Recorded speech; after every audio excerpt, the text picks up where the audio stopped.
Os irmãos, com a paz do Senhor. É uma alegria nós estarmos aqui para juntos nós podermos mais uma vez meditar na palavra de Deus.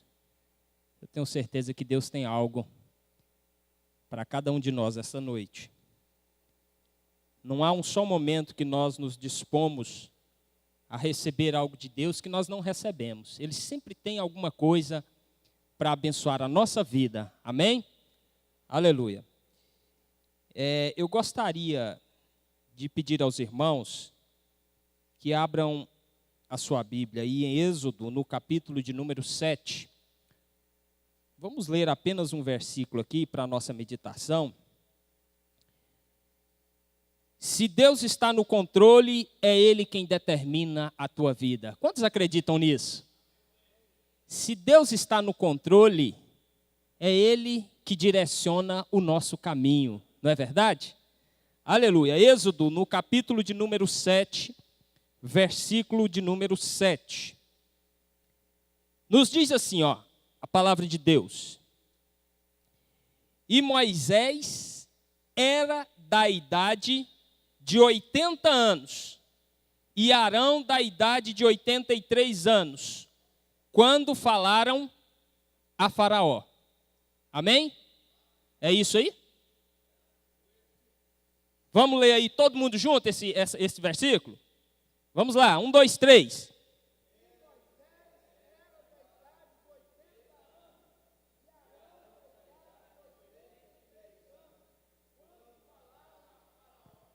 Aleluia, louvado seja o Senhor. Quando nós imaginamos alguém, tem aqui alguém com 80 anos de idade? Nós temos alguém aqui? Nós não temos ninguém aqui hoje com 80 anos de idade. Mas é engraçado que quando nós imaginamos alguém com 80 anos, é natural nós imaginarmos um ancião ou uma anciã de cabelos brancos, uma voz calma, uma voz suave, uma voz que imprime serenidade, sabedoria. Quando nós pensamos em uma pessoa com 80 anos, nós não imaginamos alguém que está iniciando um grande projeto para a sua vida. Esse é o pensamento natural nosso. Nós não imaginamos alguém que está começando uma grande carreira aos 80 anos. Porque nós imaginamos que com 80 anos de idade, essa pessoa ela já cumpriu todas as suas obrigações legais, sociais, ela já pagou tudo que ela deveria pagar, e na nossa cabeça alguém com 80 anos agora deveria merecidamente gozar do privilégio de uma boa aposentadoria, não é? 80 anos de idade já está na hora de estar simplesmente usufruindo daquilo que conquistou ao longo da sua vida, porque já construiu muita coisa, já viu muita coisa passar. Naturalmente, esse é o nosso pensamento. Nós não imaginamos alguém que está iniciando uma carreira com 80 anos de idade. Até que, na verdade, pode acontecer. Esses dias para trás, passou uma senhora de 80 anos, de quase 80 anos de idade, que estava formando em medicina. Era um sonho dela, o senhor viu isso aí? Quase 80 anos de idade, ou mais de 80, e estava formando em medicina. Ela sempre estudou, ela amava estudar e continuou estudando, e com quase 80. Mas isso aí é uma raridade. Essa é a exceção. Na maioria dos casos, alguém com esta idade, ele está querendo descansar. Agora, olha que interessante.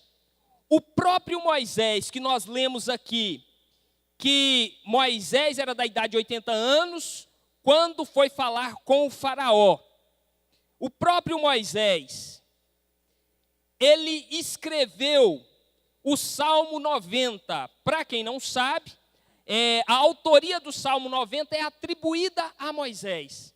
Agora, olha o que Moisés escreve no Salmo 90, o versículo de número 10. O próprio Moisés, que Deus estava imbuindo ele de uma responsabilidade, aos 80 anos de idade. Olha aqui o que ele diz aqui, Salmo 90, verso 10. Os dias da nossa vida sobem a 70 anos, ou em havendo vigor a 80. Neste caso, o melhor deles é canseira e enfado, porque tudo passa rapidamente e nós voamos. Olha que interessante. Num momento aqui nós lemos que Deus estava chamando Moisés para um trabalho. E num outro momento, trabalho grande. E num outro momento, nós encontramos Moisés com a visão. Quando Moisés escreveu isso aqui, ele tinha mais ou menos 40 anos de idade. Olha como é que ele imaginava como é que seria quando ele estivesse com 80 anos. Era a visão dele.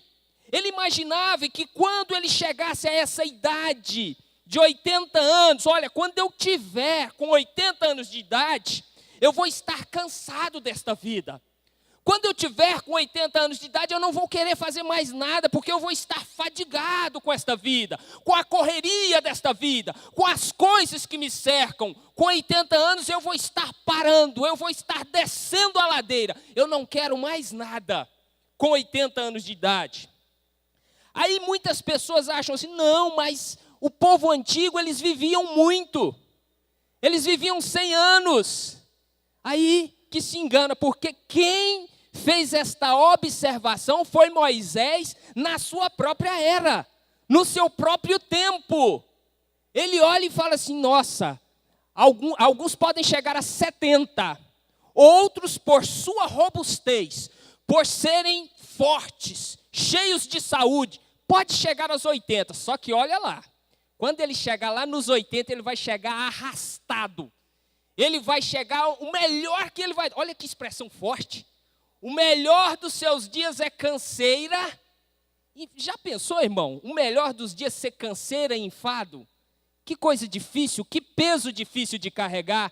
Esta era a visão que ele tinha quando ele tinha mais ou menos uns 40 a 50 anos de idade. Aí, o nosso Deus, como é um Deus extraordinário, ele quebra todos os tabus. Ele quebra todos os protocolos, todos os paradigmas, só para dizer, eu sou Deus, é eu que comando, eu uso quem eu quero, na hora que eu quero, do jeito que eu quero, é o que Deus fez na vida de Moisés. Aleluia. 1 Coríntios, capítulo 1, verso 27 e 29, diz assim, ó, Deus escolheu as coisas loucas deste mundo, aquelas que nós pensamos que não servem para nada. Deus escolheu as coisas loucas deste mundo para confundir as sábias. E Deus escolheu as coisas fracas deste mundo para confundir as coisas fortes.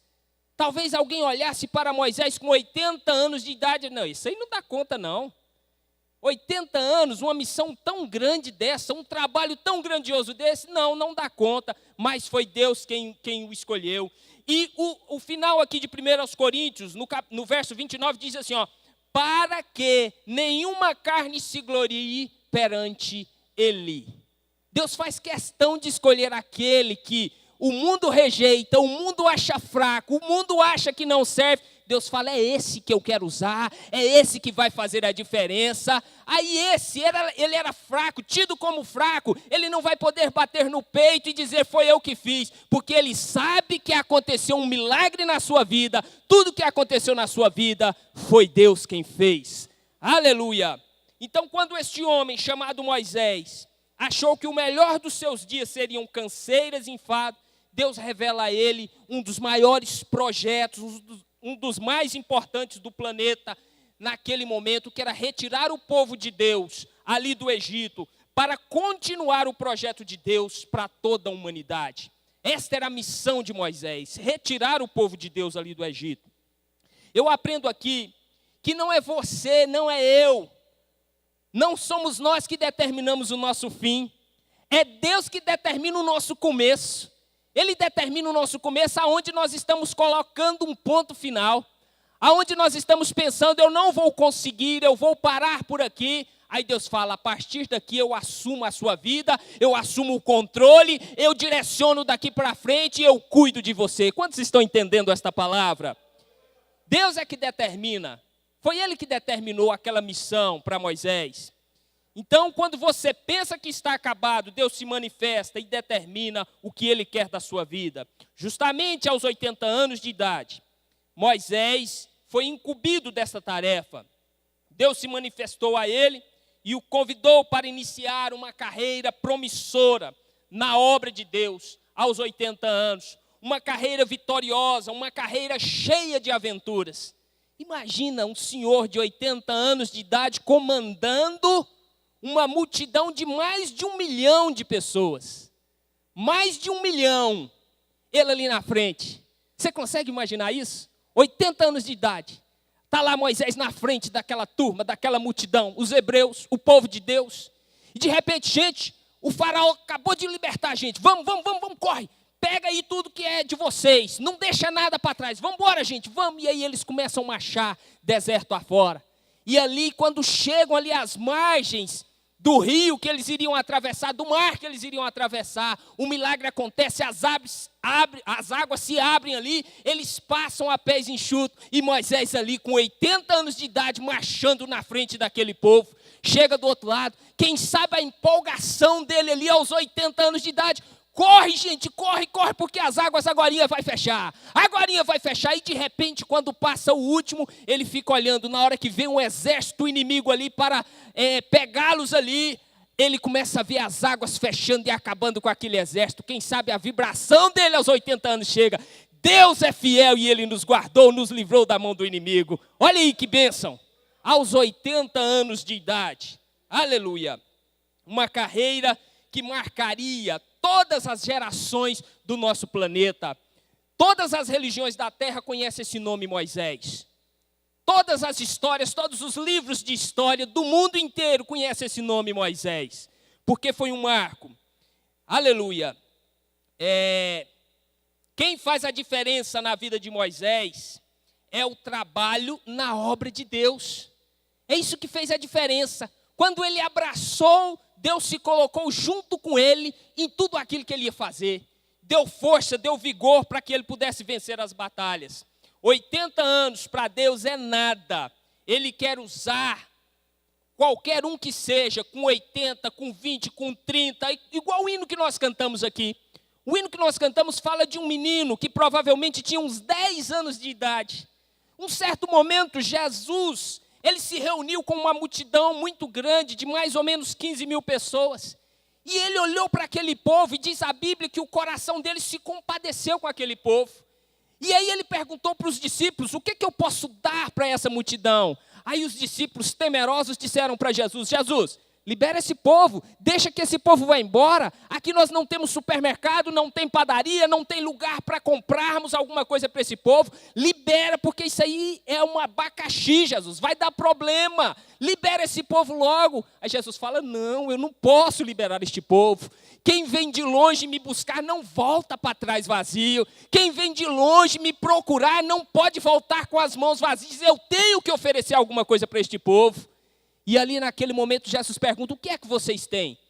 Os discípulos recuaram, eu não tenho nada, eu tenho certeza que eles tinham alguma coisa, mas não tinham coragem de mostrar, porque diante de uma multidão tão grande, igual é falado no texto, quando o menino apresenta ali, Senhor, eu tenho aqui 5 pães e 2 peixinhos, aí um dos discípulos fala assim, mas o que é isso, né, Jesus? O que é isso aí para essa multidão toda aí? Isso não é nada, como se dissesse assim, olha, se eu soubesse que podia trazer para o senhor aqui essa mixaria, isso aí eu tenho também.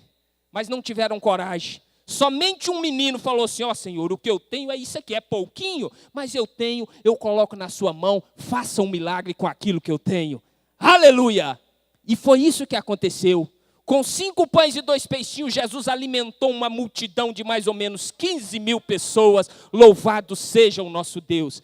É isso que Deus quer de nós. É o pouquinho que nós temos, que nós possamos oferecer a Ele, e o milagre vai acontecer na nossa vida, louvado seja o nosso Deus. Então 80 anos não é 20, não é 30, não é 40, não é 60, não é 67, não é 70. 80 anos de idade é uma vida, e uma vida de muita experiência. Agora, o que me chama a atenção aqui, irmãos, e logo nós vamos chegar no ponto central do que nós queremos falar aqui esta noite. O que me chama a atenção aqui na vida de Moisés é que aos 80 anos ele estava refugiado no deserto.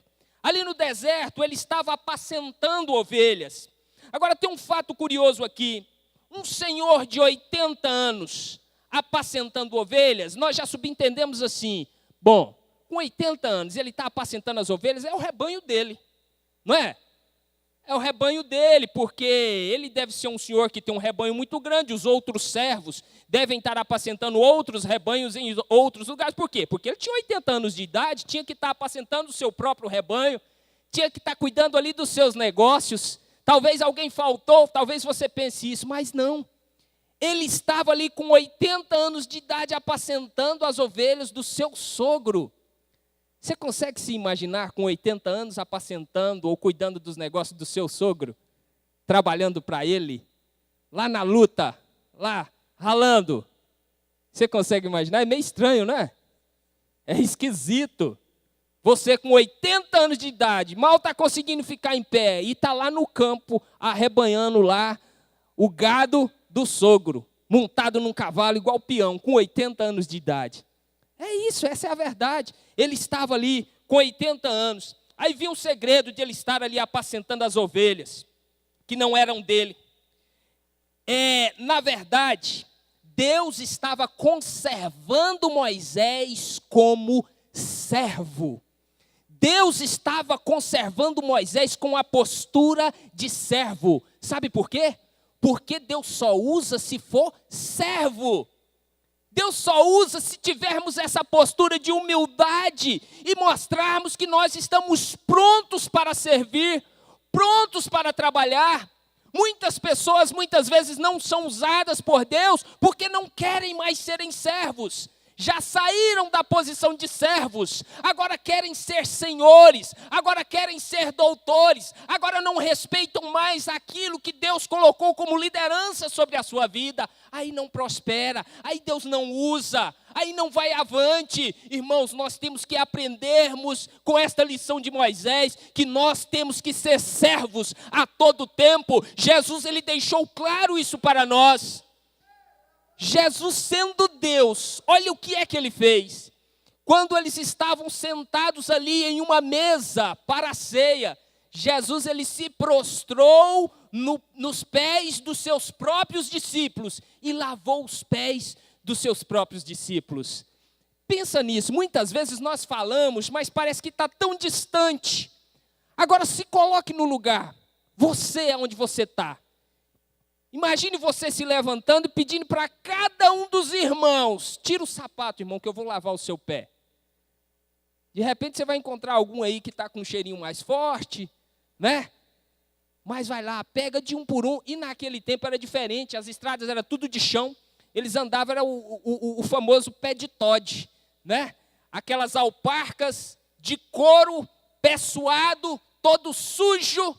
E Jesus se assenta, pega ali uma vasilha, assenta e lava o pé dos seus próprios discípulos. E diz para eles: este é o exemplo que eu estou deixando para vocês. Façam igual eu estou fazendo. Olha aí a lição de Jesus para nós. Ele estava nos ensinando que nós precisamos a todo tempo ser servos, estarmos prontos a servir a fim de beneficiar a obra de Deus. Quantos estão entendendo e podem glorificar a Deus? Aleluia, Deus estava conservando ele naquela posição de servo. Agora, baseado nesta temática, servo, eu gostaria de subordinar o assunto a uma pergunta: quais são as vantagens de ser servo? Que vantagem que eu tenho de ser servo de Deus? Quais são as vantagens? Se nós formos aqui relacionar, são eles as vantagens, mas nós vamos pontuar algumas, simplesmente para nós meditarmos na palavra de Deus. Será que ser servo é um ato humilhante? Ser servo é um ato humilhante? Será que é? Talvez na cabeça de alguns pensem: não, esse negócio de ser servo, rapaz, eu não quero ser servo, não. É aquela história, né? Eu vim passei a cabeça e eu quero estar lá na frente e não quero ser cauda, não. Né? Ele já pensa logo nisso. Eu vim foi para comandar, para ser chefe, para mandar colocar as pessoas por baixo de mim e eu estou lá em cima, pronto, e acabou. Aí perguntam para Jesus uma vez assim: Senhor, quem é o maior no reino dos céus? Quem que é o maior? Aí, de uma certa forma, Jesus responde: aquele que for menor aqui é o maior lá. Você tem que ser pequeno aqui, você tem que servir, você tem que ser humilde. Dessa forma você consegue grandeza no céu. Agora muita gente está invertendo o valor, está conseguindo grandeza aqui na terra e perdendo a grandeza do céu. perdendo a grandeza da glória de Deus. Aleluia. Ser servo não é humilhante. Será que é humilhante se submeter às autoridades constituídas por Deus sobre a nossa vida? Deus constituiu muitas autoridades sobre a nossa vida.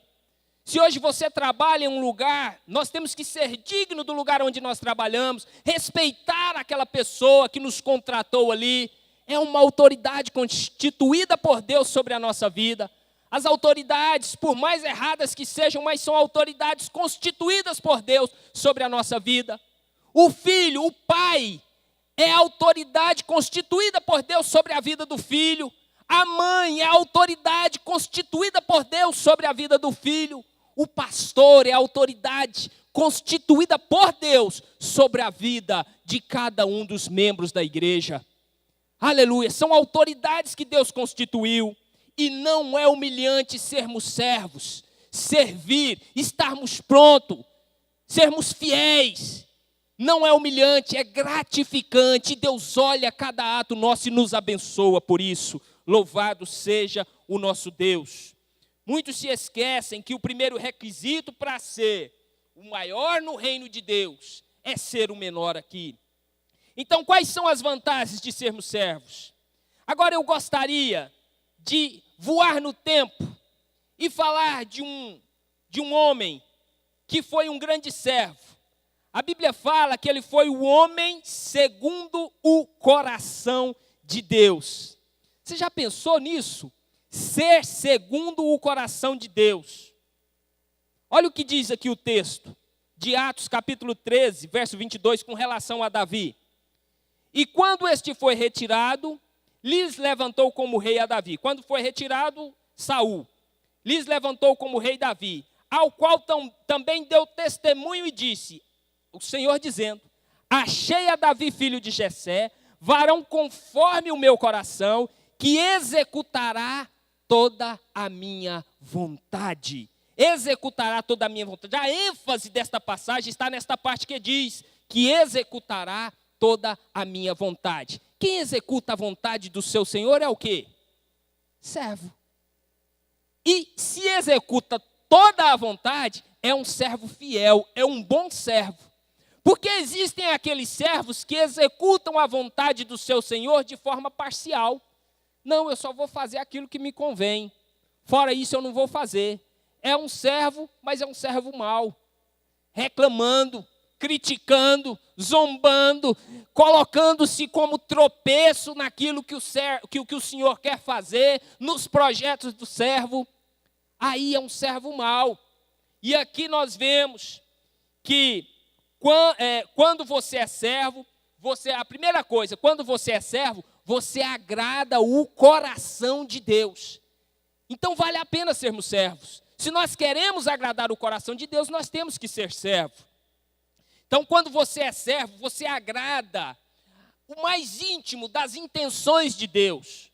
Quando você é servo, Deus olha para você, Ele tira um tempo para dar atenção para você, olhar para você e dizer, olha como o meu servo está fazendo, olha como ele é obediente, olha como ele zela pela minha palavra, olha como ele foge das coisas erradas e está sempre buscando a minha presença. Deus está nos observando, irmãos. Vale a pena sermos servos. Segundo, quando você é servo, você obedece a Deus e Deus conduz os seus passos. Quando você é servo, você obedece ao seu Senhor e Ele conduz os seus passos, Ele direciona. Diz assim, 1 Samuel capítulo 22, verso 3. Davi foi para Mispa, em Moabe, e disse ao rei de Moabe, posso deixar meu pai e minha mãe virem para cá e ficarem contigo? Até que eu saiba o que Deus fará comigo. Olha, ele se colocando na posição de servo. Ele não sabia o que é que ia acontecer. Olha como a atitude de um verdadeiro servo faz a diferença. Olha, imagina Deus olhando para isso. Ele estava sendo perseguido por Saul. Então ele faz um acordo com o rei dos Moabitas e diz uma palavra: olha, fica com meu pai e a minha mãe, até que eu saiba o que o Senhor vai fazer. Ou seja, Davi estava dizendo: eu não sei o que o Senhor vai fazer de mim, pois o que Ele quiser fazer de mim, eu estou pronto para receber a determinação do meu Senhor. Eu estou pronto para obedecer. O que Davi estava falando era que, olha, Deus não me falou nada, mas se Ele falar, eu vou obedecer. Deus não revelou nada, mas eu tenho certeza que Ele vai revelar. E quando Ele revelar, eu estarei pronto para obedecer a determinação do meu Senhor. Aleluia! Quantos querem obedecer a determinação do nosso Deus? Nós temos que estar prontos, sempre prontos, para aquilo que Deus propor para nós. E como é que nós entendemos o que é que Deus está querendo? Através da sua palavra. Através daquilo que você escuta na casa do Senhor, das mensagens que são faladas, que são proferidas para a sua vida. Louvado seja o nosso Deus. O 3, quando você é servo, você tem intimidade com o seu Senhor. Quando você é servo fiel, você tem intimidade. Você consegue ter uma relação amigável, você consegue falar com Ele de forma mais fácil. Ele te atende mais fácil. Na hora que você pede, ô chefe, eu gostaria de falar com você, entra aqui. Um servo bom desse aqui, como é que eu vou negar conversar com ele? Como é que eu vou fugir disso? Não, entra aqui, senta na minha sala, senta aí na mesa, fala o que é que você está precisando. Aleluia, louvado seja o nosso Deus. Assim Deus se posiciona. Quando nós temos intimidade com Ele, somos servos fiéis. A Bíblia fala que quando o crente dobra os joelhos e começa a orar, alguma coisa acontece de diferente no céu. Olha, o Adailson está falando lá, ele está orando. Ele está orando. Manda um anjo lá com a resposta daquilo que ele está pedindo. O céu começa a movimentar. O poder que você tem nas mãos aqui é muito grande. Quando você dobra os seus joelhos, alguma coisa diferente acontece lá em cima e a resposta é providenciada para a sua vida quando nós somos servos fiéis. Louvado seja o nosso Deus. Olha aqui, ainda no capítulo 23, do verso 1 ao verso 5, ainda falando sobre Davi. Davi soube que os filisteus estavam atacando a cidade de Keila e roubando o trigo que havia sido colhido há pouco. Então perguntou a Deus: ó Senhor, eu devo, Davi perguntando para Deus, Senhor, eu devo atacar os filisteus? O que é que o Senhor acha? Olha a intimidade dele. Aí Deus responde: sim, Davi, vai lá, ataque e salve a cidade de Keila, pode ir. Agora, no verso 3 diz que os homens de Davi disseram: nós já estamos com medo de ficar aqui em Judá. Ô Davi, que negócio é esse de irmos atacar os filisteus lá nesta cidade? Davi, eles estão todos reunidos ali. É o covil deles, Davi. Como é que nós vamos entrar ali? Aí Davi dá aquela brecada diante dos seus homens. Deus havia falado para ele que ele podia ir, mas quando ele vai lá falar, passar a determinação para a tropa, eles dão aquela brecada. Ô Davi, pera. Davi, nós estamos morrendo de medo aqui. E você quer que nós saiamos daqui e vamos lá no covil do inimigo, lá no meio, onde eles estão com todo o poderio de guerra. Eles estão preparados, eles estão nos esperando ali. Como é que nós vamos fazer isso, Davi? Aleluia. Aí, diz aqui no verso 4, então Davi consultou novamente a Deus, ao Senhor, e o Senhor respondeu: vá a Keila e ataque, porque eu lhe darei vitória sobre os filisteus. Aleluia. Aleluia. Louvado seja o nosso Deus. Então, meus amados, Davi consultou novamente a Deus. Ele estava diante de um impasse, que ele não sabia ao certo que atitude tomar. De um lado, Deus havia aprovado aquela missão. Davi, vai lá. Pode atacar os filisteus lá no meio da onde eles estão organizados. Pode ir lá, Davi. Mas a sua tropa recuaram. Disseram, não, nós não vamos não, Davi. Estamos com medo. Estamos com medo. Como é que nós vamos sair daqui? Aí Davi volta novamente a falar com Deus. Aí Deus simplesmente confirma, Davi, pode ir, que eu serei contigo, eu te darei vitória sobre os filisteus. Vai na confiança, porque eu estarei contigo e você vai ser vitorioso. Aleluia! Quando o servo é fiel, quando o servo tem intimidade com o seu Senhor, quando nós servos temos intimidade com o nosso Deus, Ele não nos abandona no meio da guerra, Ele não nos abandona no meio da batalha. Eu sei que nos dias que nós passamos, são muitas as dificuldades que nós enfrentamos.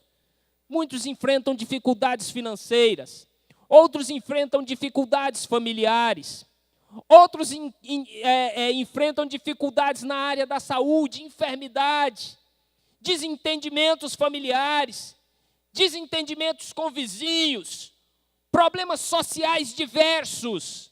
Mas eu quero te dizer uma coisa. Seja um servo fiel e Deus será contigo.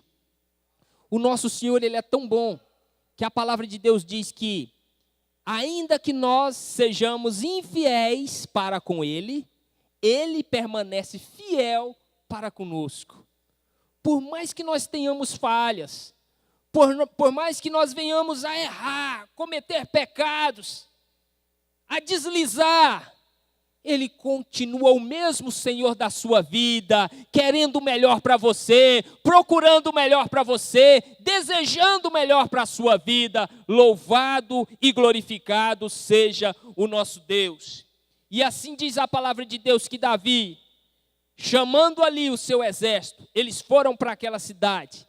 E a Bíblia diz que Deus lhes deu uma vitória grandiosa naquele lugar. É isso que Deus faz. O servo, quando crê na palavra do seu Senhor, que é o nosso Deus, ele pode ir tranquilo. Ele já pode ir contando com a vitória. Davi fez isso várias vezes na sua vida.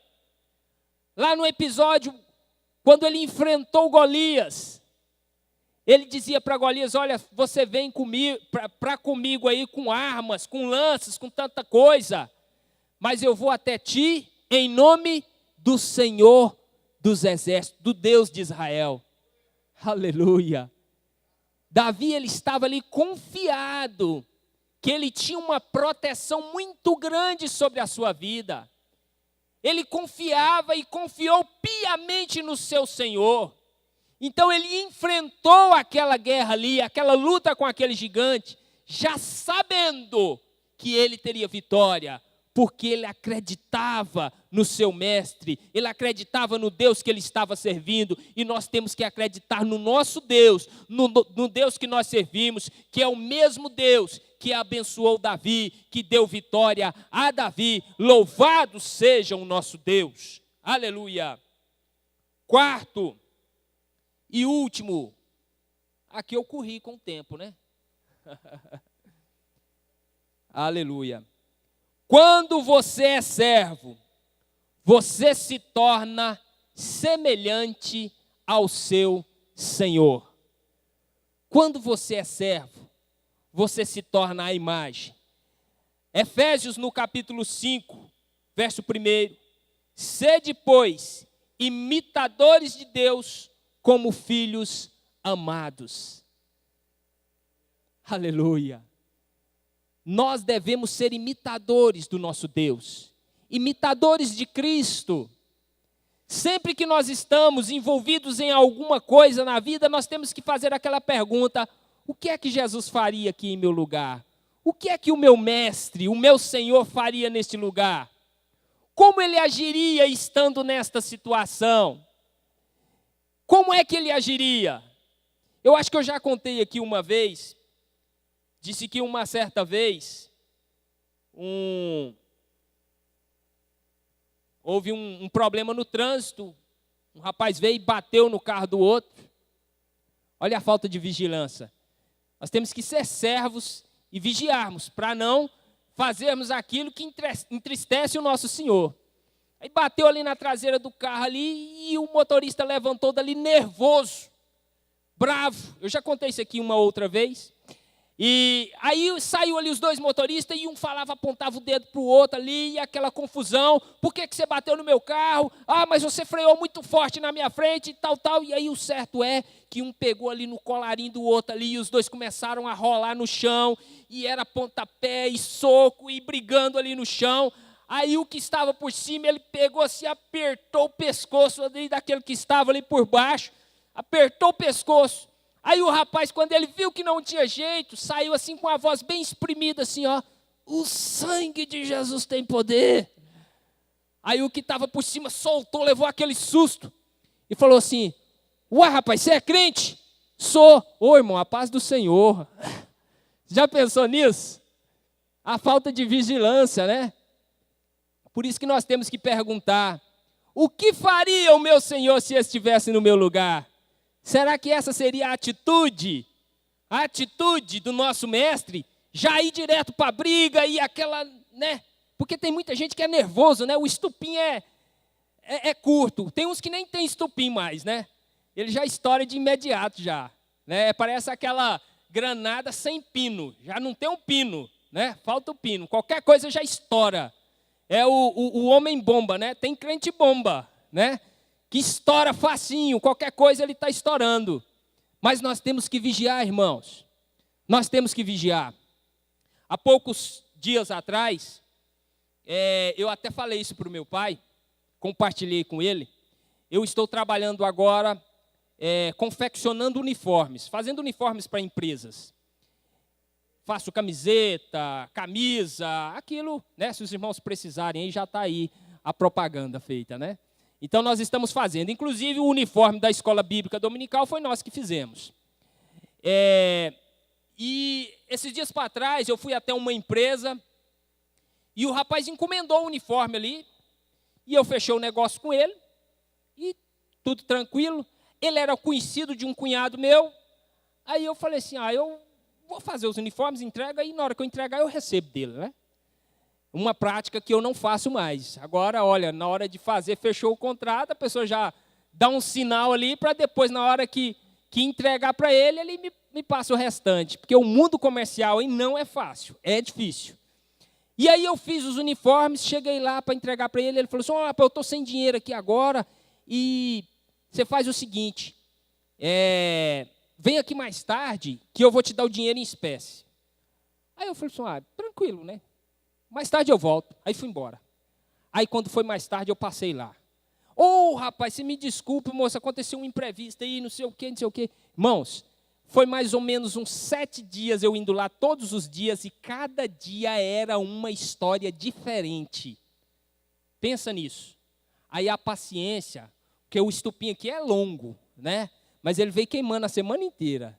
Queimando a semana inteira. Quando foi mais ou menos lá no 7º dia que eu voltei lá, ele tinha deixado algumas das camisetas lá em cima da mesa. E aí eu peguei e falei assim, rapaz, essas camisetas aqui é minha. Você quer saber de uma coisa? Eu vou pegar minhas camisetas e vou embora. Aí peguei aquelas que estavam em cima da mesa, ele não estava lá. Não estava. Peguei as camisetas, falei assim, isso aqui é meu, eu trabalhei, eu fiz, é meu, eu vou pegar. Peguei as camisetas, guardei e fui embora. Aí só tinha um funcionário lá, eu falei assim, não, eu vou pegar essas camisetas aqui. Aí ele não perguntou por quê, eu peguei e fui embora. Aí, irmãos, passou um pouquinho, ele me mandou uma mensagem ameaçadora. Você veio na minha e tal, e pegou, e você não podia ter feito isso e tal, tal. Aí eu parei e falei, rapaz, eu não estou acreditando nisso. O rapaz, ele encomendou, ele não me pagou nenhuma peça dessa e ele está se achando na razão de brigar comigo por uma coisa que não é dele, ele não pagou por isso aqui é meu. Eu vou perder, porque é personalizado, está com o emblema dele, eu vou perder, mas eu não vou deixar lá também. Mas não veio na totalidade, ficou mais da metade lá com ele. Só peguei algumas. Aí, eu fiquei muito chateado com esse negócio. Liguei para ele várias vezes para tentar falar com ele. Estava nervoso na hora. Aí não deu certo. Ele não me atendeu.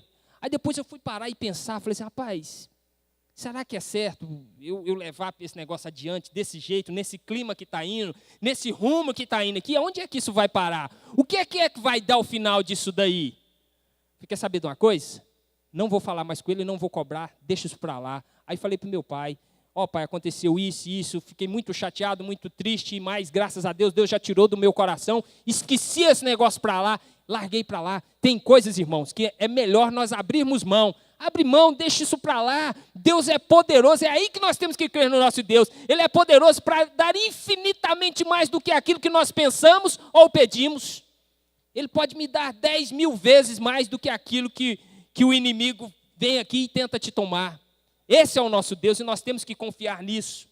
Deixamos isso para lá.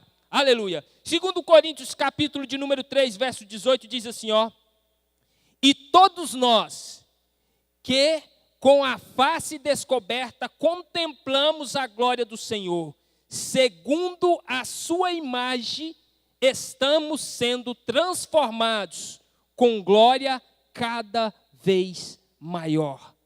Nós precisamos cada vez mais sermos parecidos com Cristo. Nós precisamos cada vez mais evoluir, chegarmos mais perto de Deus, aceitarmos a sua palavra.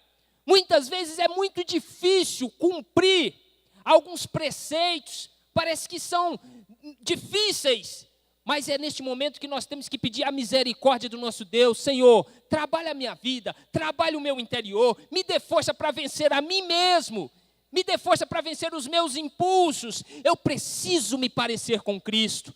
Eu preciso que as pessoas, quando olharem para mim, elas precisam dizer assim, nossa, quando eu chego perto de você, você tem uma palavra que acalma meu coração. Você tem uma palavra que me dá um descanso. Alguém já escutou esse tipo de palavra aqui? Aleluia! Eu trabalhava numa empresa e nós ministrávamos ali uma palavra toda segunda-feira. Fazíamos um culto ali e ministrávamos uma palavra ali. E os resultados, quando terminava ali a ministração daquela palavra, muitas pessoas que ainda não tinham se decidido para Cristo, o resultado, muita gente chegava ali com o coração contrito. Nossa, eu cheguei aqui hoje para trabalhar lá embaixo, mas depois dessa palavra, depois que a palavra de Deus entrou na minha vida, eu me sinto animado para trabalhar a semana inteira. Nós precisamos ter isso, nós precisamos buscar isso, não é verdade? Nós não podemos ser aquela pessoa que, quando chega em um ambiente, aí chega uma nuvem negra, tampando junto. Tem gente que é assim. Ele chega no ambiente, a alegria some daquele lugar.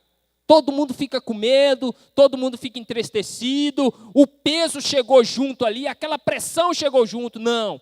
Quando nós chegamos, a glória de Deus tem que nos acompanhar. Quando nós chegamos, o perfume do Espírito Santo de Deus tem que envolver o ambiente. As pessoas têm que sentir a diferença. Porque é isso que Jesus fazia. E quando nós começamos a nos parecer com Ele, é isso que o mundo tem que ver em nós. Discípulos de Jesus, servos de Jesus, seguidores de Jesus, pessoas que se parecem com Jesus. Nós precisamos fazer a diferença na nossa geração. O mundo hoje precisa disso. Precisa que nós possamos abençoar as pessoas, abençoar os nossos vizinhos. Tem gente aí que vive uma guerra fria com os vizinhos, não é verdade? Tem muita gente que vive uma guerra fria com os vizinhos. Eu conheço um vizinho lá que, quando se estaciona um carro, uma moto na frente da garagem dele, ele vira uma onça, né? O vizinho lá ou varreu a porta e jogou umas folhinhas na porta da casa dele, pronto. É desse jeito. Esse tempo atrás, lá em casa tinha uma árvore grande, agora eu cortei ela, estava dando problema, eu cortei. E aí caiu umas folhas lá no quintal, e eu juntei essas folhas, e de forma inocente, fui lá, peguei, risquei, falei assim, vou botar fogo que acaba logo, vira cinza esse negócio aqui, rapidinho. Coloquei fogo lá. Aí, passou poucos segundos, na hora que a fumaça subiu, aí eu comecei a escutar uma vizinha lá. Irmãos, mas ela gritava cada nome feio, nomes horríveis. E gritava, e eu comecei a observar aquilo. Aí, o esposo dela é meu amigo. Aí ele falou assim, você tá louca, mulher? Você vai falar isso, para que você tá xingando ele, não sei o quê, xingando o pessoal aí, para com isso, você é doida. Não, eu estou falando é para eles escutar mesmo. Essa fumaça dos infernos e não sei o quê, e tal, e tal, e tal. Aí eu corri lá, peguei a mangueira rapidinho, fui lá no fogo, só tinha começado a queimar e joguei água lá assim, apaguei aquele fogo ali, juntei ali, fiz um barro ali que não saiu um pingo de fumaça. Eu falei, se isso aqui é o problema, está amarrado em nome de Jesus, acabou esse problema aqui. E não falei um A para ela, não falei nada para ela. Passou alguns dias, eu escuto lá na casa dela, um desespero, uma gritaria. E aí eu falei assim, meu Deus do céu, o que aconteceu? Ou o marido morreu, ou o filho morreu, alguma coisa aconteceu. E aquele desespero, a mulher estava desesperada, louca. Aí eu peguei e liguei para a polícia. Falei, olha, é o seguinte, escuta aí. Dava para escutar de longe. Eu falei assim, tem uma senhora aqui do lado. Ela está gritando num desespero tão grande. Eu fui lá, bati no portão, não abre o portão. Alguma coisa muito séria aconteceu lá dentro, para o jeito que ela está gritando. Alguma coisa muito séria aconteceu lá. Aí, enquanto isso, a Kessia foi lá chamar lá no portão. Aí o filho dela apareceu. O que foi, meu filho? O que está acontecendo? Não, é porque ela recebeu uma ligação que a avó dela morreu. A avó dela morreu.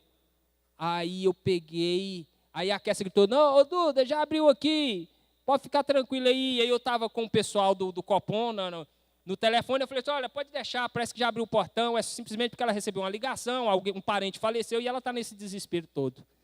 Aí nós entramos lá e ali naquele momento nós fomos trazer uma palavra de Deus. Olha, não fica assim não, né? Deus pode confortar o seu, porque é até difícil, em uns momentos desses, a pessoa descontrolada, a gente fica até sem jeito. O que eu vou falar para essa mulher? Essa mulher pode se levantar contra mim aqui, porque ela está inconsolada. Eu pensava que era o esposo, que era o filho, que era a mãe. Não que venha desmerecer, né? Mas não merecia tanto escândalo, né? Não merecia comover toda a vizinhança, né? Colocar alguém para chamar a polícia para uma situação daquela ali. Tamanha era a gritaria. Aí nós podemos entender o perfil da pessoa, o perfil dela, né? E aí nós começamos a falar. Aí depois estava lá em casa. Foi lá agradecer, depois foi lá convidar a gente para passear com eles, e nós fomos passear com eles. Aí, no meio do passeio, eu aproveitei para falar, olha, a gente não pode ser assim não, tá? A gente tem que ser mais cuidadoso e tal, porque senão a gente entra em dificuldade. E comecei a conversar, e ficou uma conversa tranquila, mas eu aproveitei para me falar tudo que eu precisava falar para ela, me tranquilizar. Agora, já imaginou se no dia que ela estava gritando lá, se eu começo a gritar daqui, está falando é para me escutar? Você está querendo confusão? Quem é você? Aí, irmãos, a guerra já não era guerra fria mais, era uma guerra real mesmo. É bem capaz dela jogar uma bomba de lá para cá, e eu jogar uma dali, né, para o outro lado, e virava aquela confusão. Então, meus amados, nós precisamos reconhecer que nós somos diferentes nessa terra. Se o mundo quer brigar, que brigue sozinho lá. Tem um ditado que fala assim que quando um não quer, dois não brigam. A pessoa fica lá brigando sozinha lá. Se você não falar nada, ele fica envergonhado. Ele baixa a cabeça. Eu já contei aqui, meu pai uma vez, ele teve uma experiência de bateu num retrovisor, foi no retrovisor, né? No retrovisor de um carro, e era no Passat que ele tinha, o primeiro carro que ele comprou. O homem bateu, encostou no retrovisor, e ele foi embora. E o rapaz começou a perseguir ele. E ele andava, virava aqui, e o rapaz atrás, seguindo, e vai aqui, vai ali. De repente, ele estacionou no lugar, o caboclo estacionou do lado. Aí ele desce, o caboclo com dificuldade sai do carro. Ele era bem mais alto do que o carro, assim, lá em cima, era um Golias. Aí disse que meu pai falando que ele chegou perto assim e falou, você viu, rapaz, o que você fez no meu carro? Olhando para baixo, né? Aí meu pai falou, ô senhor, o senhor me desculpa, o senhor me perdoa. Diz que o caboclo virou as costas, assim, entrou no carro e foi embora envergonhado. É isso que nós temos que fazer. Às vezes a pessoa vem todo armado assim para cima da gente, mas quando nós trazemos uma palavra de bonança, uma palavra parecida com a palavra do nosso Senhor, a palavra de Jesus Cristo, você desarma o elemento. Ele cai por terra, ele fala, o que é isso, rapaz? Não, não é esse que eu estou procurando, não. Eu estou procurando alguém para brigar. Esse aí não vai brigar comigo, então vamos embora. Vai embora na hora. Era o caso que aconteceu com a vizinha, ela queria brigar. Aí quando ela não achou alguém para brigar, calou para lá, e eu resolvi o meu problema do lado de cá, e estava tudo resolvido. Amém? Que Deus possa abençoar a cada um dos irmãos, em nome de Jesus. Aleluia, louvado seja o nosso Deus.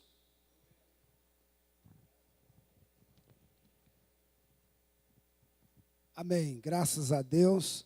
Deus abençoe o pastor Jesusmar, que trouxe essa palavra maravilhosa. Nunca tinha pensado assim sobre a vida de Moisés. Não sei se os irmãos já tinham analisado. Mas aí eu vejo, às vezes, a gente assim com 60 e poucos anos, para andar um pouco, a gente já fica assim, cansado, sente mole. Aí Deus chamava Moisés para subir o monte. Falava, Moisés, sobe aqui comigo. Moisés subia e ficava 40 dias lá com Deus, 40 dias e 40 noites, sem comer e sem beber, lá no monte. Aí era um velho. E, às vezes, eu já até meditei, dando uma palavra, sobre Caleb. Caleb com 85 anos. 85 anos. A gente fala, moça, ele tinha 85 anos. E ele tomou posse lá da terra, mas Moisés foi chamado para o ministério com 80. E Moisés viveu até 120 anos. Ele teve 40 anos de ministério. Não é fácil, não. E ele trabalhou. Aí eu vejo, como a irmã Laodicea cantou aqui, se Deus fizer, ele é Deus. Se não fizer, ele continua sendo Deus. E a palavra também que falou sobre Davi. Aí eu fiz uma analogia. Deus chama um obreiro, chama alguém para o ministério com 80 anos, mas ele chama também com 15. Davi tinha 15 anos e era pastor do jeitinho de Moisés. Os dois eram pastores de ovelha. E aí Deus chama Davi para o ministério com 15 anos de idade. Então esse é o nosso Deus, não faz acepção de pessoas. Deus não olha se a pessoa é velho ou se é novo. Ele chama todos para o seu serviço. Não quer saber se você já está com 80, com 70. Deus quer você na obra. Não é? Quer você na obra. Que Deus em Cristo abençoe a todos os irmãos. Foi uma palavra maravilhosa. E nós vamos agora terminar. Amanhã, quarta-feira, às 3h30, haverá a tarde da bênção. Amanhã, às 15h30, tarde da bênção. Quinta-feira, nós teremos um culto abençoado aqui, viu? Culto maravilhoso. E o pregador da noite vai ser o irmão Adailson. Ele vai nos trazer uma palavra à noite aqui, uma palavra de cura, de libertação, uma palavra maravilhosa. Vem aqui para receber a bênção de Deus. Vai ser um culto maravilhoso. Na sexta-feira, nós teremos aqui a oração. E a irmã Sueli não está aqui, mas aquele grupo dos jovens, né, de 60 anos para cima, viu, irmão Jair? Poderia vir sexta-feira, às 19 horas, para ensaiar, para cantar aqui na ceia. Vai ser uma benção aquele grupo cantar na ceia. Viu? Então,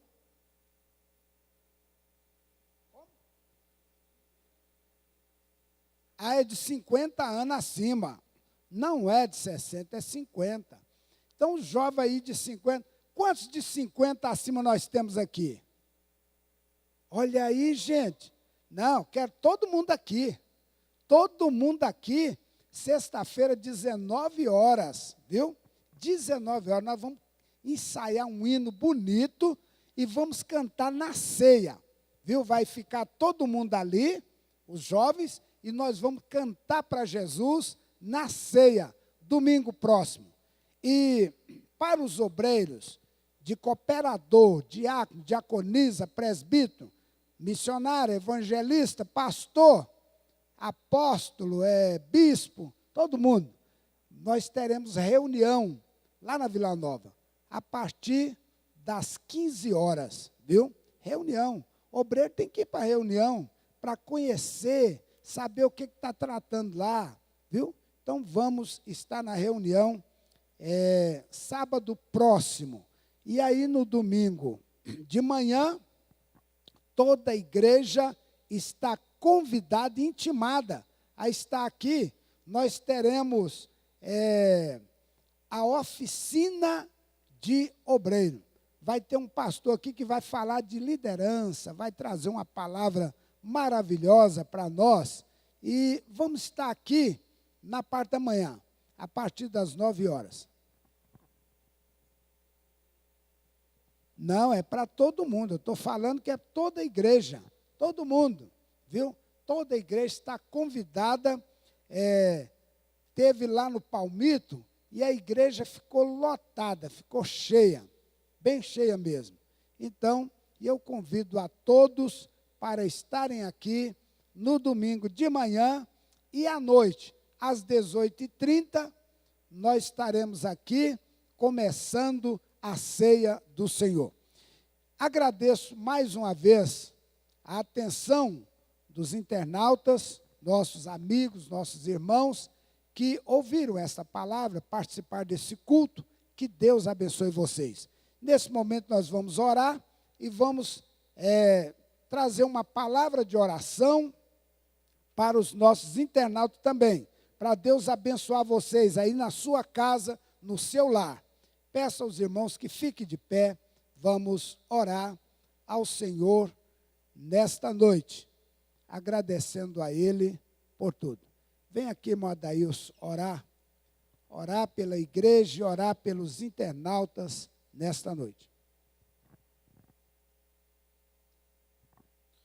Vamos lembrar também dos irmãos que estão enfermos, né? Estão aí convalescendo aí, estão doentes. Vamos estar lembrando deles também. Deus maravilhoso, Pai querido, Senhor, muito obrigado, Pai, por esta palavra abençoada que o Senhor nos deu nesta noite, Senhor. Senhor, abençoa, Pai, aqueles que estão nos assistindo, Senhor, através da internet. Senhor, dê uma bênção especial para cada um deles. Abençoa, Senhor, aqueles que estão enfermos. Cura, Senhor, em nome de Jesus. Senhor, tem misericórdia de nós. Meu Deus, nos guarda. Senhor, em nome de Jesus, nos dê uma noite de paz e tranquilidade, Senhor. Leva-nos em paz para os nossos lares. Derrama da Tua graça e do Teu poder sobre as nossas vidas, Pai, em nome de Jesus. Amém. Agora o momento da bênção apostólica. Que a graça de nosso Senhor e Salvador Jesus Cristo, o amor de Deus nosso Pai, a comunhão e a consolação do Espírito Santo, seja com toda a igreja do Senhor aqui na terra, não só agora, mas para todos sempre, que todos digam, amém. Está terminado em nome de Jesus.